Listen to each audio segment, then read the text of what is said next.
আসসালামু আলাইকুম রহমতুল্লাহি ওয়া বারাকাতুহু। সম্মানিত ভাই ও বোনেগণ, এখন সমাজে দেখতে গেলে দেখা যায় যে অনেক কিছু এমন পরিস্থিতি আছে যেগুলো আমাদের ওপর দিয়ে যায়। কিছু খারাপ পরিস্থিতি, কিছু ভালো পরিস্থিতি, যেগুলো আমাদের ওপর থেকে ধাবিত হতে থাকে। তখন আমরা একটা জিনিস সর্বপ্রথম ভুল করে ফেলি, যে আমরা আল্লাহ তাআলার ওপর থেকে নিজের ভরসাটাকে উঠিয়ে নিই। আমরা মনে করি যে আল্লাহ তাআলা শুধু কি আমাকেই দেখতে পেল সারা পৃথিবীর মধ্যে? আমরা তখন এইটা ভাবি যে আল্লাহ তাআলা কি আর কাউকে দেখতে পেল না? এই পুরো পৃথিবীটা, আল্লাহ তাআলার এত সৃষ্টিজীব আছে, তিনি কি শুধু আমাকেই দেখতে পেল যে আমার উপরে এমন মুসিবত দিয়ে দিল? না ভাই, এমনটা না। আল্লাহ তাআলা তাঁর পাক কালামুল্লাহ শরীফের মধ্যে এক জায়গায় বলেছে যে যারা আমার মনোনীত বান্দা, ভালো করে বোঝার চেষ্টা করুন ভাই। আল্লাহ তাআলা বলছে, যারা আমার মনোনীত বান্দা, আমি তাদেরকে কখনো মুসিবত দিয়ে পরীক্ষা নেব, কখনো তাদেরকে রিজিকের মধ্যে তাঙ্গি করে দেবো, তাদের মধ্যে অভাব অনটন দিয়ে পরীক্ষা নেব। আবার কখনো তাদের কি করব, আমি আপনজনকে ছিনিয়ে নেব।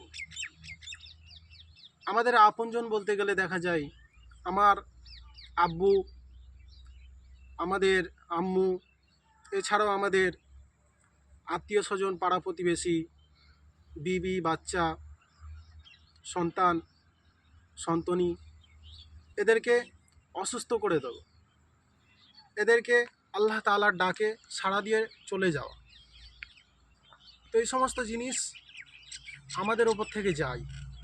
তখন এই খারাপ সময়ে আমাদেরকে আল্লাহ তাআলার ওপর থেকে কিন্তু ভরসা তুলে নিলে হবে না। আমাদেরকে এই সমস্ত মুসিবতের ওপরে সবর করে ধৈর্য ধরে থাকতে হবে।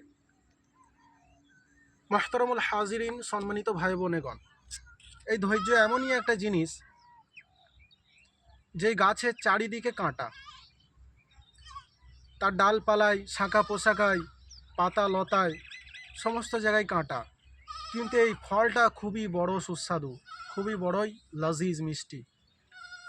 তো মুহতারামুল হাজিরিন, আল্লাহ তাআলা বলেছে, যারা আমার এই সমস্ত মুসিবতের ওপর থেকে সবর করবে, আমার রাস্তায় তারা অটল থাকবে, আমার ওপর তারা ইয়াকিন ও বিশ্বাস রাখবে, অবাশশিরিল মুমিনিন, তারাই হবে মুমিন, আমার মনোনীত বান্দা।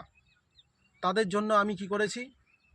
বিআন্না লাহুমুল জান্নাহ, তাদের জন্য আমি জান্নাতকে অবধারিত করে দিয়েছি।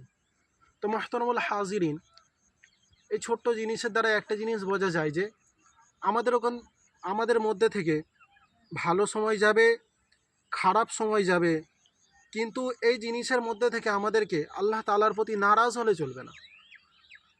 আল্লাহ তাআলা আমাদের জন্য যেটা করে ভালো ভেবেই করে। তিনি হলেন আলিমুল গায়ব, আলিমুম বিযাতি সুদূর। আল্লাহ তাআলা সমস্ত মানুষের অন্তরের খবর জানেন, তিনি হলেন অন্তর্যামী। তো মুহতারামুল হাজিরিন, যখন আমাদের মধ্যে থেকে কারোর খারাপ অবস্থা আসে, তো আমাদের এই বিশ্বাসটা রাখতে হবে যে আল্লাহ তাআলা আমার জন্য অবশ্যই কিছু একটা ভালো জিনিস রেখেছেন, সেই জন্য আমার এত কঠিন পরীক্ষা নিচ্ছে। তো আমাদেরকে ধৈর্য না হারিয়ে এই মুসিবতের ওপরে অটল থেকে আল্লাহর কাছে দোয়া করতে হবে। আল্লাহ তাআলা আমাদের সকলকে মুসিবতের ওপরে ধৈর্য ধরা তৌফিক দান করুন। সকলে বলি আমিন। এই বলে আমি আমার সংক্ষিপ্ত বক্তব্য শেষ করছি। ওয়া আখিরি দাওয়ানা আনিল হামদুলিল্লাহি রাব্বিল আলামিন। আসসালামু আলাইকুম।